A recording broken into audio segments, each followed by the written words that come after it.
Check out this money tree. Isn't it cute? I'm kind of obsessed, especially because it goes with a class activity too. Want to know more? Here we go. Start with background paper and a border. I used Better Than Paper in white wood, but I was thinking light blue might work well as a background color to resemble the sky perhaps. And any border would work. Green, black, whatever. I already had some of this border with coins on it, so that is what I used.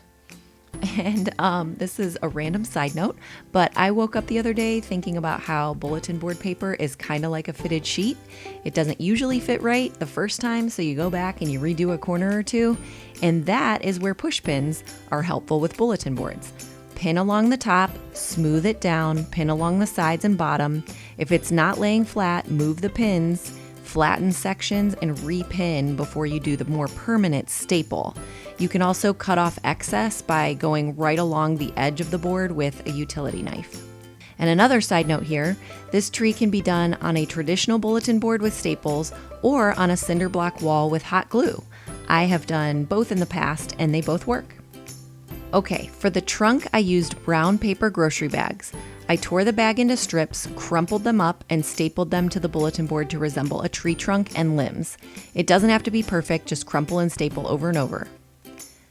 The leaves are made out of fake money that I got in the casino section at the party store, but you could also print fake money, and just like the brown paper bags, crumple and staple. Then I added the money tree heading, the grass, and the sign that says, "How can you grow your money?" This is what it will look like on the first day of school. And once I have taught my personal finance students about saving, interest rates, investing, etc., I will have them complete the apple activity. For this activity, students will add color and a money growing tip to an apple, and then we will staple the apples to the tree.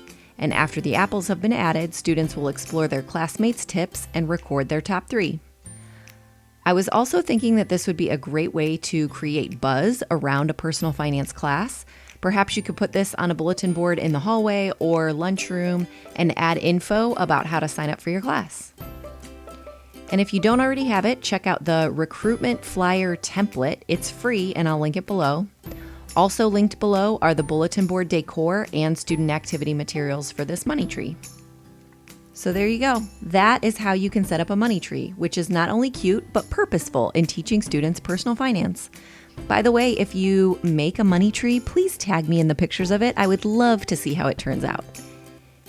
If you're interested in learning more about how I decorate my classroom, check out the most recent video on how to set up classroom decor. Also, still in the works is a video about how more of my classroom decor assists with classroom systems and learning. So follow along for that. Hey, it might even be posted by the time you watch this.